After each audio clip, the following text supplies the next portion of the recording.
Hi weavers, welcome back to my channel. Please నా channel ఎవరైనా subscribe చేసుకోకపోతే subscribe చేసుకోండి. బెల్ బటన్ని ప్రెస్ చేయండి. లైక్ షేర్ కామెంట్ చేయండి. లైక్ చేయడం మాత్రం మర్చిపోకండి. ప్రతి వీడియోలో చెప్తూనే ఉన్నాను కదా, మీరు లైక్ చేయడం వల్ల నా ఛానల్ మరికొందరికి రీచ్ అవుతుందండి. ఈరోజు నేను పిల్లలకి లంచ్ బాక్స్లోకైనా సరే స్నాక్స్లోకైనా సరే పోహా చేయబోతున్నాను. ప్రాసెస్లోకి అది వెళ్ళిపోదాం. ముందుగా ఒక కప్పు దొడ్డు అటుకుల్ని తీసుకోవాలండి. ఇంకా దీన్ని అయితే ఒక బౌల్ అయితే తీసేసుకొని శుభ్రంగా కడుక్కోవాలండి. ఇంత డస్ట్ వచ్చిందో మీకైతే చూపిస్తానండి. మనకి ఇంత డస్ట్ ఉంటుందండి ఈ అటుకులలో. మనం చూడండి, నేను కట్టె పుల్లలు కూడా ఉన్నాయండి. చూడండి, మనము చూడకుండా ఇలాగనే చేసేసుకున్నామంటే మన హెల్త్ మనమే పాడు చేసుకున్న వాళ్ళ అవుతాం కదా. అందుకని ఒకటికి ఒక 4 సార్లు కడుక్కోండి. ఇంకా నేనైతే మొత్తం ఒక గిన్నెలోకి అయితే తీసేసుకొని మళ్ళీ ఒక 3-4 టైమ్స్ కడుక్కున్నానండి. అలా అయితేనే తినగలమండి. ఇలా ఉంటే చూస్తే అస్సలు తినలేము. చూడండి ఎంత డర్టీగా ఉన్నాయో నీళ్ళు అయితే. ఇంకా మళ్ళీ కడుక్కుంటున్నానండి. ఇంక ఇలాగనే కడిగేసుకొని పక్కన పెట్టేసుకోవాలి. వాటర్ అయితే ఇందులోనే ఉంచకూడదండి, గట్టిగా పిండేసి గిన్నెలోకి అయితే తీసేసుకోవాలి. ఇంకా స్టవ్ ప్యాన్ పెట్టేసుకొని ఇందులో ఒక 4 టేబుల్ స్పూన్ల ఆయిల్ అయితే వేసుకోవాలండి. ఆయిల్ కొంచెం హీట్ చేసుకోండి. ఆయిల్ కొంచెం హీట్ అయ్యాక ఆవాలు 1/2 టీ స్పూన్,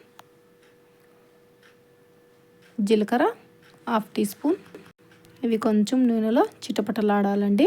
తర్వాత చిన్న అల్లం ముక్కలు కట్ చేసినవి, సన్నగా తరిగిన పచ్చిమిర్చి, ఒక చిన్న కప్పు కరివేపాకు, పల్లీలు 2 స్పూన్స్, వీటన్నిటిని కొంచెం ఫ్రై చేసుకోవాలండి. పల్లీలు అనేవి కొంచెం క్రిస్పీగా రావాలి. ఇందులోనే ఒక చిన్న కప్పు ఉల్లిపాయ, ఇదంతా బాగా ఫ్రై అవ్వాలండి. పల్లీలు అనేవి క్రిస్పీగా అయ్యేంత వరకు. ఇప్పుడు ఇందులో కొంచెం ఇంగువ వేస్తున్నానండి, టేస్ట్ కోసం మాత్రమే. ఇష్టం ఉంచే వేసుకోవచ్చు, లేదంటే స్కిప్ చేసేయండి. ఇంగువ వేయడం వల్ల టేస్ట్నెస్ వస్తుంది, హెల్త్కి కూడా చాలా మంచిదండి. ఇంక ఇప్పుడైతే 1/2 టీ స్పూన్ పసుపు. ఇంకా వీటన్నిటిని బాగా నూనెలో కుక్ చేసుకోవాలి. కుక్ చేసుకొని ఇంకా సాల్ట్ వేసుకోవాలండి రుచికి సరిపడా. నేనైతే కొంచెం వేసాను, తర్వాత చూసి వేసుకుంటానండి.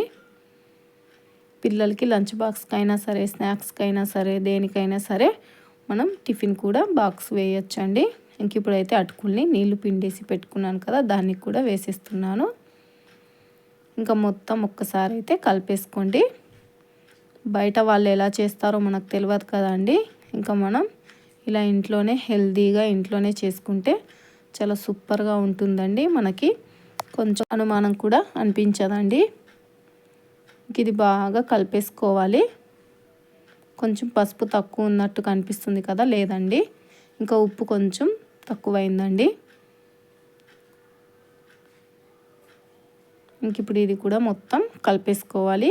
ఎండ వల్ల అలా కనిపిస్తుందండి, పసుపు అనేది బాగానే ఉంది. ఇంకా ఫైనల్గా కొత్తిమీర అయితే యాడ్ చేసుకోవాలి. కొంచెం గార్నిష్ కోసం ఉంచేసుకున్నానండి. ఉల్లిపాయ, కొత్తిమీర కొంచెం పక్కకు ఉంచేసుకున్నాను.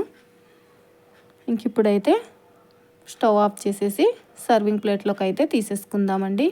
ఎంతో టేస్టీగా ఉండే అటుకుల పోహా అండి. చూడండి, ఇంత సింపుల్గా చేసేసుకోవచ్చండి.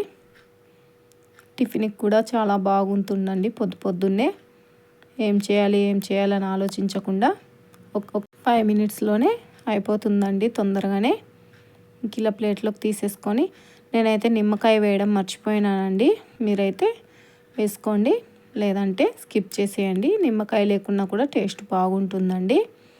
ఇంక ఇప్పుడైతే కొత్తిమీర, ఉల్లిపాయ అనేది పైన ఇలా చల్లేసుకుంటున్నానండి. పైన మొత్తం ఇలా గార్నిష్ చేసేసుకోండి. ఉల్లిపాయ వేయడం వల్ల తినేటప్పుడు క్రంచీగా పళ్ళ కింద తగులుతూ ఉంటుందండి. పల్లీలు, ఉల్లిపాయ మొత్తము. ఎంతో టేస్టీగా ఉందండి. చాలా సూపర్గా అయితే ఉంది. నేనైతే ఒక 2 స్పూన్స్ అయితే టేస్ట్ చూశానండి. ముందే ఉప్పు ఉందో లేదో అన్నప్పుడే తిన్నానండి. ఇంక ఇప్పుడైతే మన అటుకుల పోహ రెడీ అయిపోయింది. మీరు కూడా వీడియో నచ్చినట్టయితే లైక్ చేయండి, కామెంట్ చేయండి.